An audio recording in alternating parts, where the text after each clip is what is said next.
Class 2 এর ছেলেমেয়েরা দেখো, তোমাদের আজকে আমি বাংলা সহজ পাঠ বইটা পড়াবো, কিন্তু তার আগে দুটো একটা কথা বলি। তোমরা তো আমাকে জানো না, চেনো না। আমি আজকে ক্লাস 2 এর বাংলা বই পড়াতে যাচ্ছি। আমি তোমাদের ভবানী আন্টি। আমার নাম ভবানী ভট্টাচার্য, তোমাদের ভবানী আন্টি। আমরা এখন বাড়ি থেকেই পড়বো। এবছরও হয়তো কিছুদিন আমাদের বাড়ি থেকে পড়তে হচ্ছে, তোমরা জানো। আগে করোনাতেও আমরা পড়েছি, এখন আবার নতুন একটা তার সাথে যোগ হয়েছে, সেটা হচ্ছে ওমিক্রন। তাই জন্য আমরা এখনো বাড়ি থেকেই পড়বো কিছুদিন। আচ্ছা, আজকে আমরা পড়বো সহজ পাঠ বই। সহজ পাঠ বইটা তোমরা আগে বছর 1-তেও সহজ পাঠ বই, বাংলা সহজ পাঠ বই পড়েছো। কবি ঠাকুরের লেখা, কবি রবীন্দ্রনাথ ঠাকুরের লেখা। আজকেও তোমরা সেই বই পড়বে, কিন্তু তার দ্বিতীয় ভাগ বইটা পড়বে। প্রথমে 1-এ তোমরা প্রথম ভাগ বইটা পড়েছিলে, আজকে দ্বিতীয় ভাগ বইটা পড়বে। রবীন্দ্রনাথ ঠাকুরের ছোট ছোট গদ্য পদ্যে লেখা এই বই সাজানো হয়েছিল। এই বইয়ের যে ছবিগুলো তোমরা দেখছো, সেগুলো সব নন্দলাল বসুর লেখা। তিনি নিজেও ছবি আঁকতে জানতেন, কিন্তু তবুও নন্দলাল বসু এই ছবিগুলো এঁকেছিলেন সহজ পাঠ বইতে। প্রতিদিনের যে ঘটনা, সেইগুলো নিয়েই এই বই রচনা করেছিলেন কবিগুরু রবীন্দ্রনাথ ঠাকুর।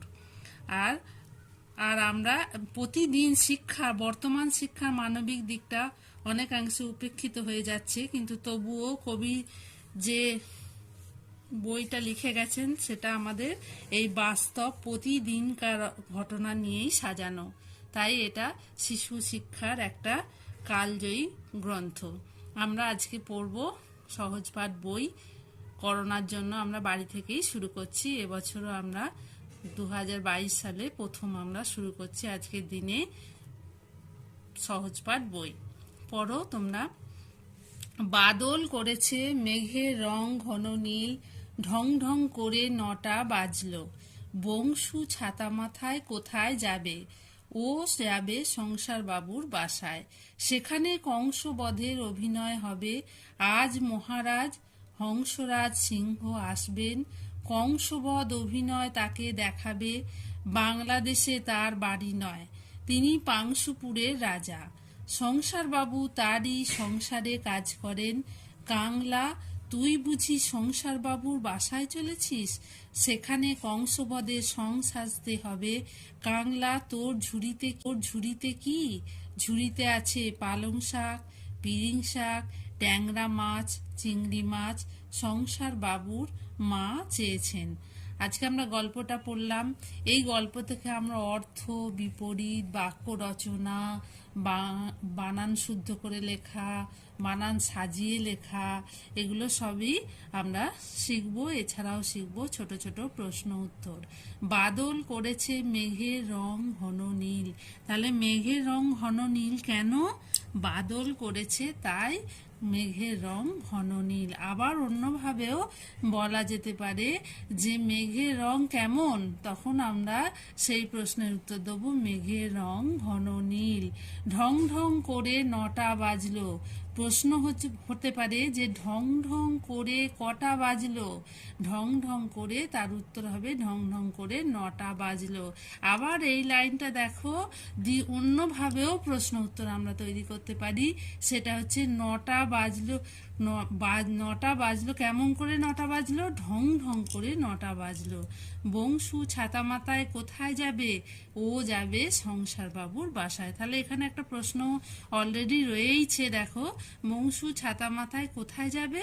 বংশু ছাতা মাথায় সংসার বাবুর বাসায় যাবে। সেখানে কি হবে? সেখানে কংসবধের অভিনয় হবে। আজ মহারাজ হংসরাজ সিংহ আসবেন। কি এটা থেকে কি প্রশ্ন হতে পারে? যে আজকে কে আসবেন? আজকে মহারাজ হংসরাজ সিংহ আসবেন। আবার অন্যভাবেও প্রশ্ন হতে পারে, মহারাজের নাম কি? মহারাজের নাম হংসরাজ সিংহ। কংসবধ অভিনয় তাকে দেখাবে। তাকে কি দেখাবে? তাকে কংসবধ অভিনয় দেখাবে। বাংলাদেশে তার বাড়ি নয়, তিনি পাংশুপুরের রাজা। তাহলে তার বাড়ি কোথায়? তার বাড়ি পাংশুপুরে। তিনি কোথাকার রাজা? তিনি পাংশুপুরের রাজা। সংসারবাবু তারই সংসারে কাজ করেন। সংসারবাবু কোথায় কাজ করেন? সংসারবাবু তার সংসারে মানে হংসরাজ সিংহর সংসারে কাজ করেন। কাংলা, তুই বুঝি সংসারবাবুর বাসায় চলেছিস? সেখানে কংসবধের সং সাজতে হবে। সেখানে কি সাজতে হবে? সেখানে কংসবধের সং সাজতে হবে। কাংলা, তোর ঝুড়িতে কি? দেখো প্রশ্নই রয়েছে। তোর ঝুড়িতে কি? ঝুড়িতে আছে পালং শাক, পিরিং শাক, ট্যাংরা মাছ, চিংড়ি মাছ। সংসার বাবুর মা চেয়েছেন। এগুলো কে চেয়েছেন? সংসার বাবুর মা চেয়েছেন। আবার অন্যভাবে তোমরা প্রশ্ন তৈরি করতে পারো। সংসার বাবুর মা কি চেয়েছেন? সংসার বাবুর মা পালং শাক, পিরিং শাক, ট্যাংরা মাছ, চিংড়ি মাছ চেয়েছেন। এইভাবে আমরা প্রশ্ন উত্তর তৈরি করব। ছোট ছোট প্রশ্ন উত্তরে আমরা চলে যাব পরের দিন অনুশীলনীতে। আজকে তোমরা ভালো করে পড়বে। এখান থেকে প্রশ্ন যেমন হবে সেরকম অর্থ হবে। ঘন, গাঢ়, বাদল, বৃষ্টি, হ্যাঁ, এগুলো আমরা করব পরে অনুশীলনীতে গিয়ে। আজকে আমরা এইটুকুই পড়ালাম। পরের দিন আমরা আবার আরেকটু পড়াবো।